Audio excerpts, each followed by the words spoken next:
Hey everyone, welcome back. Hope you're having a fantastic day so far. So in just 7 years, if Congress does not take action, retirees face a benefit cut of $18,100 on average. In today's video, we are going to be breaking down everything that you need to know. But before we go ahead and dive into it for today, if you would like to explore potential huge savings on your Medicare plan, then you might want to consider giving Chapter a call today with that number up there on the screen or the link in a pinned comment below. You see, historically speaking, on average, people who have worked with Chapter have saved right around $1,100 on their Medicare plan. That's some pretty good savings. So what do you have to lose? Give Chapter a call today with that number up there on the screen. Once again, that number is 612-895-2101. That is 612-895-2101. And again, on average, people who have worked with Chapter have saved right around $1,100 on their Medicare plan. So what do you have to lose? Give Chapter a call today. And thank you to Chapter for sponsoring today's video. Okay, so like I said in the introduction, if Congress does not act in just 7 years from now, that may seem like a long ways away, but the years sure fly by. In just 7 years, there is going to be a cut for the average retiree receiving Social Security benefits of right around $18,100. That is going to be a lot of money to lose out on. That is because the solvency of Social Security right now is up in the air. We don't have enough money flowing into the trust fund, plus the money already in the trust fund, to be able to pay out everyone 100% of their scheduled benefits. And because of that, they're going to have to cut benefits across the board for everyone. Whether you're a retiree, whether you receive SSI benefits, or whether you receive SSDI benefits, by 24%. So whatever you're receiving in 2032, 2033, they're going to cut 24% from what you're receiving then. That is going to be a lot of money to lose out on if Congress does not act. So Democrats and Republicans absolutely need to come together over the next few years, because if they don't, after 7 years, there's going to be an automatic benefit cut unless they end up just taking out even more debt and paying the difference or something like that. But you can see right here, this is not fake news. This is straight from the Committee for a Responsible Federal Budget. They broke down the math. They did everything. They say that retirees face an $18,100 benefit cut in just 7 years. So they say that these Social Security and Medicare trust funds are only a little more than 7 years from insolvency, based on projections from the program's own trustees in combination with our estimates of the impact of the One Big Beautiful Bill Act. The law dictates that when the trust funds deplete their reserves, payments are limited to incoming revenues. For the Social Security retirement program, we estimate that means a 24% benefit cut in late 2032, after the enactment of the One Big Beautiful Bill Act. We estimate that this would equal to an $18,100 annual benefit cut for a dual earning couple retiring at the start of 2033, shortly after trust fund insolvency. At the same time, those retirees might experience reduced access to health care due to an 11% cut and Medicare hospital insurance payments. The cuts would grow over time as scheduled benefits continue to outpace dedicated revenues. You can see up there on the screen what this would mean for different people receiving Social Security, whether you're low income, whether you're medium income, or whether you're high income. So let's start out at a high income. If you're high income, for a dual income couple, they're going to be losing $24,000 in Social Security benefits. If you're a single income, high income, you're losing out on $18,000. Then as far as medium income goes, for dual couples, medium income, they're going to be losing out on $18,100. As far as individuals, medium income, $13,600. And then finally, low income. These are the folks that are probably going to be impacted the most, because these are the ones, already living paycheck to paycheck on Social Security and really needing these benefits for the most.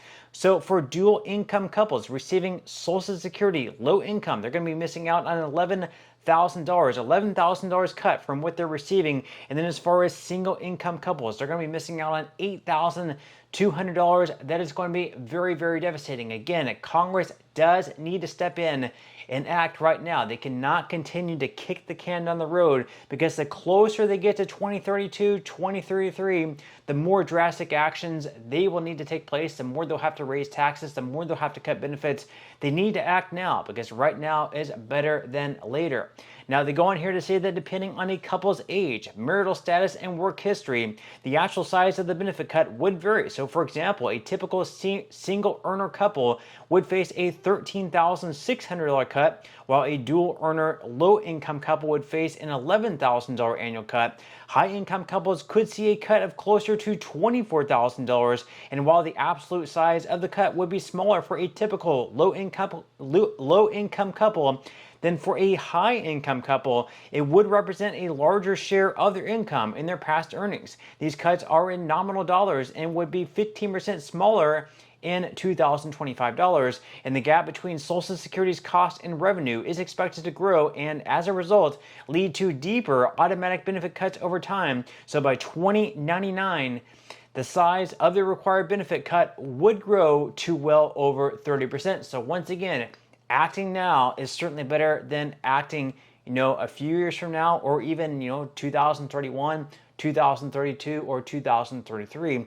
Now, they also mentioned here that importantly, these estimates are somewhat larger than those implied by the most recent trustees report. That's because the tax rate cuts and increase in the senior standard deduction from the recently enacted One Big Beautiful Bill Act would reduce Social Security's revenues from the income taxation of benefits, increasing the required cut by about a percentage point upon insolvency. If the expanded senior standard deduction and the other temporary measures of the One Big Beautiful Bill Act are made permanent, the benefit cut would grow larger. Now, there are different proposals out there by Democrats, different proposals by Republicans, and of course they have that most recent bipartisan solution being offered up by Senator Tim Kaine of Virginia and Senator Bill Cassidy of Louisiana. We have Republicans and Democrats joining together.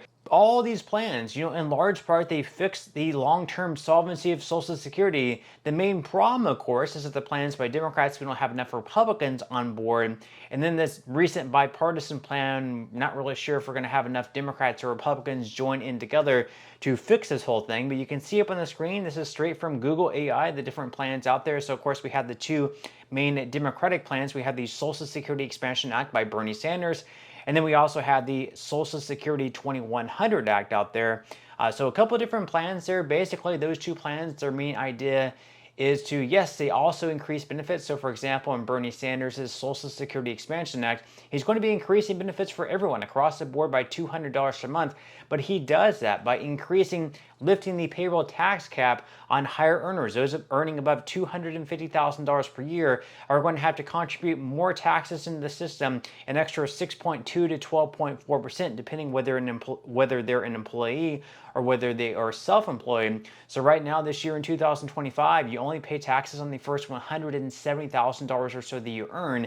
Anything above that, you no longer have to contribute to Social Security via taxation. So someone who earns $170,000 per year is going to pay the exact same payroll tax as someone who earns $20 million per year. That is because, once again, they have a cap on the amount that you have to pay. And then also we had that recent plan by Senator Bill Cassidy and Tim Kaine. Basically what they're doing there is they're borrowing $1.5 trillion over 5 years, so $300 billion per year.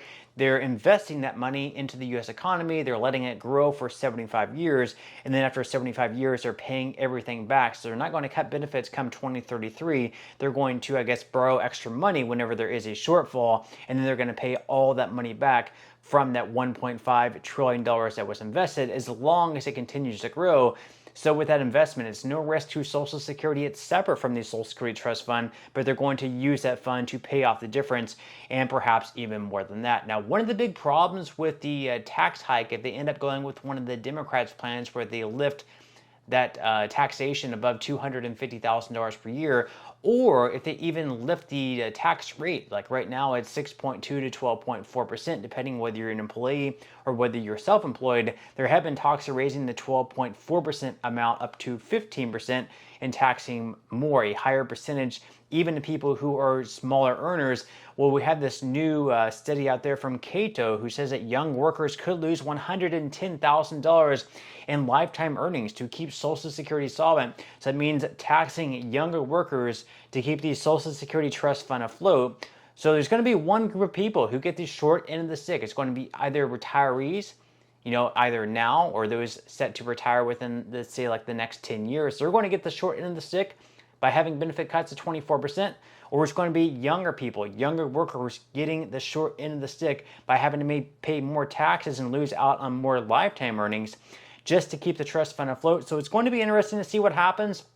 Are they going to do anything about it? Are Democrats and Republicans going to be able to come together to find a common sense solution to the future of Social Security? I don't know. Leave your thoughts in comments below. Do you think they're capable of doing so? Would definitely love to read what you're thinking. But that's all we have for today's video. I certainly hope you enjoyed and found value out of it, and I will see you in the next one.